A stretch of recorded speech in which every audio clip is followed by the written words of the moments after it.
Hello everyone, কি অবস্থা সবার? তো আপনারা সবাই জানেন যে DLS-25 গেমটাতে নতুন ৩টা স্টেডিয়াম এড হইছে, লিজেন্ডারি স্টেডিয়াম। এই স্টেডিয়ামগুলো বন্ধুরা আপনারা কিভাবে পেতে পারবেন সেই বিষয়টা আজকে দেখাবো। তো পুরো ভিডিওটা বুঝতে হলে অবশ্যই আমাদের সাথে শেষ পর্যন্ত থাকবেন। তো বন্ধুরা, প্রবাদ ব্রো চ্যানেলটি যদি এখনও সাবস্ক্রাইব করে না থাকেন, তাহলে অবশ্যই প্রবাদ ব্রো চ্যানেলটি সাবস্ক্রাইব করে দেন। তো বন্ধুরা দেখেন, DLS-25 গেমটাতে কিন্তু নতুন ৩টা লিজেন্ডারি স্টেডিয়াম অ্যাড করা হয়েছে। প্রথমটা হলো চ্যাম্পিয়ন্স এরিনা, অ্যান্ড সেকেন্ডটা হচ্ছে এস্তাদিও ইউনিভার্সাল, অ্যান্ড লাস্টটা হচ্ছে সেঞ্চুরি পার্ক।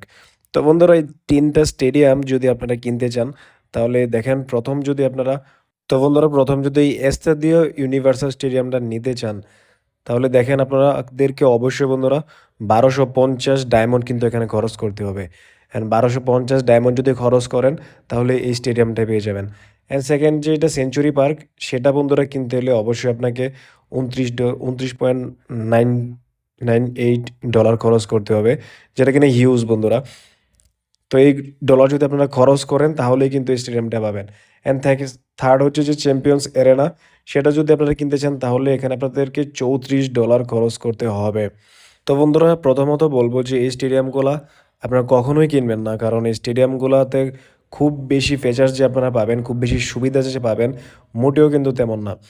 তো দেখুন বন্ধুরা, সেঞ্চুরি পার্ক স্টেডিয়ামটাতে কিন্তু দর্শক ধারণ ক্ষমতা হচ্ছে 1 লক্ষ। অ্যান্ড আপনারা একটা ম্যাচ খেললে কিন্তু সেখান থেকে 57টা কয়েন পাবেন। সো মাত্র 5টা কয়েন আপনি বেশি পাচ্ছেন। অ্যান্ড যে সেকেন্ড স্টেডিয়াম, সেটা হচ্ছে চ্যাম্পিয়ন্স এরেনা, সেখানে দর্শক ক্ষমতা 1,10,000। এখানে সেখান থেকে মাত্র 62টা কয়েন কিন্তু আপনারা পাচ্ছেন, মানে 10টা কয়েন বেশি পাচ্ছেন। তো বন্ধুরা, আপনারা জাস্ট শুধুমাত্র এই সুবিধার জন্য আপনারা এত ডলার বা এত ডায়মন্ড খরচ করে এই স্টেডিয়ামগুলো নেওয়ার কোনো মানেই হয় না। সো বন্ধুরা, অবশ্যই আপনারা যারা এই স্টেডিয়াম নিয়ে খুবই ফ্যাসিনেটেড বা খুবই, মানে আপনারা এই স্টেডিয়ামগুলো নেওয়ার জন্য খুবই চিন্তিত, বন্ধুরা কখনোই আপনারা এই স্টেডিয়ামগুলো নিতে চান না। গেমের অন্যান্য আরও অনেক ফিচার আছে, চাইলে আপনারা সেগুলো নিতে পারেন। তো কখনোই বন্ধুরা আপনারা বলবো না যে আপনারা এই স্টেডিয়াম ক্রয় করেন, এটা শুধুই একটা অপচয় হবে। তো বন্ধুরা, এই ছিল আজকের ভিডিও। আহ, আশা করছি আমাদের ভিডিওটা আপনি বুঝতে পারছেন।